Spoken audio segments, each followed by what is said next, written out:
All right, we've got a pretty extensive problem here. We're looking at how elasticities change when there's a shift in demand. And a lot of times when you see the slope, you think, well, it's going to be the same, but we're going to find out it's not. So we're going to go ahead and use the midpoint formula. And they already tell us right here that the first line, D1, is 1.8. And now we have to find the new line. We call it D2, doesn't matter, between A and B. So let's bring up our little sketch pad. And just, again, great. Anytime you get a chance to work your midpoint, work it. If we're using these lines, though, make sure you get the right numbers because they are a little, you just got to have them.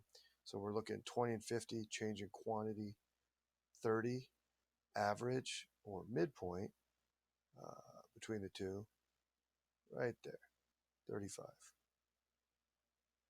Change in price, and the price didn't change, if you notice.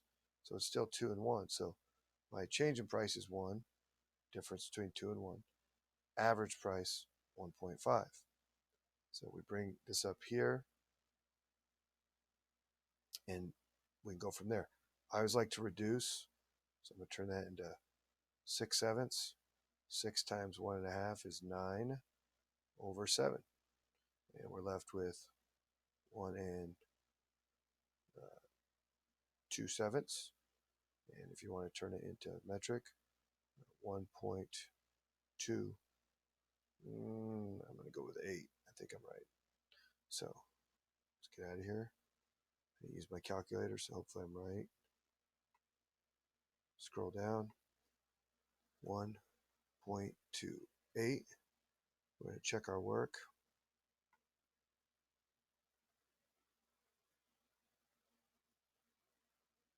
Feeling good. 1.28. So the next thing, though, you want to do before you move on is what happened? Well, when demand shifted to the right, we actually lost some of our elasticity. We moved closer to inelastic. So as demand shifts to the right, elasticity fell. Okay. Second problem, we've got inelastic. So we're going to see if that holds. Are we going to become less elastic every time we move to the right? First one's 0.56.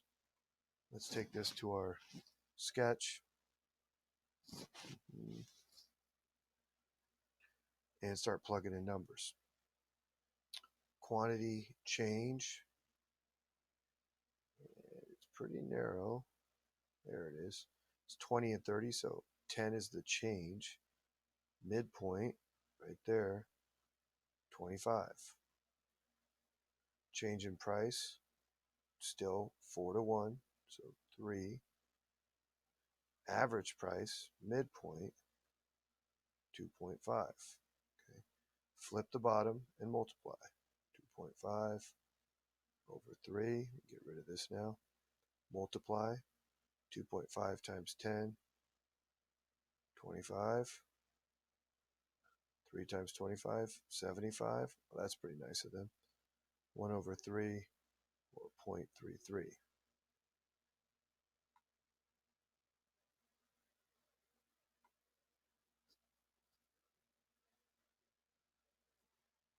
Check my work.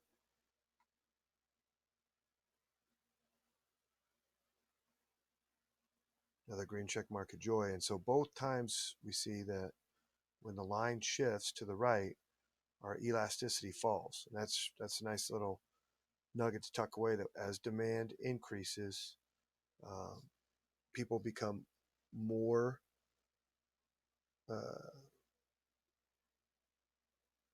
or elasticity drops from 1.8 to 1.2a. People become more inelastic. If the demand's greater, you're going to buy it regardless of price change. This one's interesting. We're starting at unit elastic.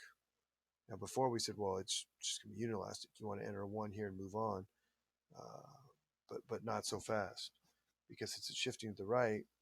We think the rule might still hold. So we come over here and we get our numbers. 40. Remember, we're using this new point.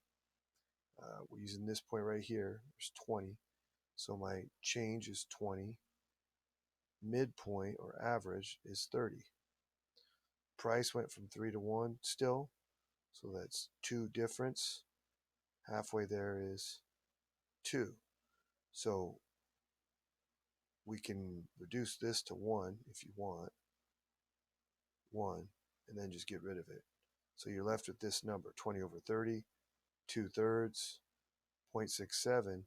And this again holds true. If we shift to the right, and we started out with 1, our elasticity here was unilastic, it was 1, went down here, became 0.67. Just to check, make sure we're right. 0.67. An increase in quantity at every price reduces the elasticity. The percentage change in quantity is going to be smaller at each price. I think I'm right on that one too.